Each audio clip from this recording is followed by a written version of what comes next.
मुळा मोठा नदीच्या बाजूला जे ब्युटिफिकेशन करण्यात आलेलं आहे, ऑफिशियली आता ते काही ठिकाणी सुरू झालेलं आहे, काही ठिकाणी अजून त्याचं व्हायचं बाकी आहे. पण जिथे जिथे सुरू झालेलं आहे, मग त्यामध्ये वॉकिंग ट्रॅक असेल, सायकल पाथ असेल, पथदिवे लागलेले असतील, बाजूचं सगळं ब्युटिफिकेशन असेल. आता मी त्या ब्युटिफिकेशनच्याच खाली उभा आहे. असा स्टीप स्लोप आहे हा, बाजूला भिंत आणि त्याच्या बाजूला तो walking jogging what ever that track is तो काढून ठेवलेला आहे. पथदिवे लावलेले आहेत, सगळं केलेलं आहे.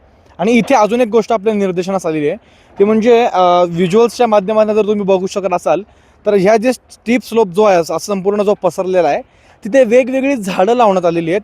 अंडर द टर्म ब्युटिफिकेशन वेगवेगळी झाडं नवीन प्रकारे लावण्यात आलेली आहेत, ते चांगलं दिसावं म्हणून. ते तात्पुरतं चांगलं दिसणार आहे, ते सगळ्यांना माहितीच आहे. पण आता इथे प्रश्न असा पडतो सगळ्यात महत्त्वाचा, म्हणजे ही झाडं लावण्याची इथे गरज होती का?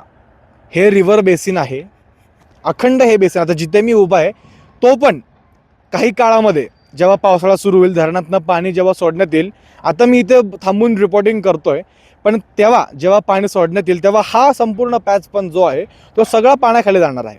मग आता हे इथे सगळं हा जो झाडांसाठी खर्च केलेला जो आहे, किंवा इवन फॉर दॅट मॅटर हे जे सगळं ब्युटिफिकेशन केलेलं आहे, काय शाश्वती आहे की हे टिकूनच राहणार आहे? आपण सांगता येत नाही या गोष्टीबद्दल. आत्ता मी इथं उभा आहे, पण जर उद्या पूर आला तर हे मुळा मोठा नदी कशी पातळी सोडते हे सर्वांना माहितीच आहे.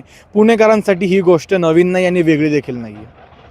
आणि आता ह्याच माध्यमातून एक सोशल मीडियावरती व्हिडिओ देखील व्हायरल होतो, त्याच्यामध्ये काही एन्व्हायरमेंटलिस्ट जे आहेत या ब्युटिफिकेशनबद्दल ती नाराजी व्यक्त करताना देखील दिसत आहेत, की ह्या गोष्टीची गरज नव्हती, किंवा जे करण्यात आले त्याच्यामध्ये अजून इम्प्रुव्हायझेशन जे होतं ते केलं पाहिजे होतं, असं देखील त्यांचं म्हणणं आहे.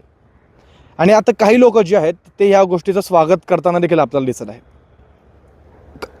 एखादा प्रकल्प असेल तर त्याला विरोध आणि समर्थन ह्या दोन गोष्टी ठरलेल्या असतात. खरं शाश्वत डेव्हलपमेंट जे आपण म्हणतो, किंवा डेव्हलपमेंट हा जो शब्द आहे तो खरंच अंमलात येत आहे का दाखवला जात आहे, यावर तुम्हाला देखील काय वाटतंय आम्हाला कमेंट्सच्या माध्यमातून सांगायला विसरू नका. आणि पाहत राहा न्यूज डॉट्स. मी अंशु काशीद.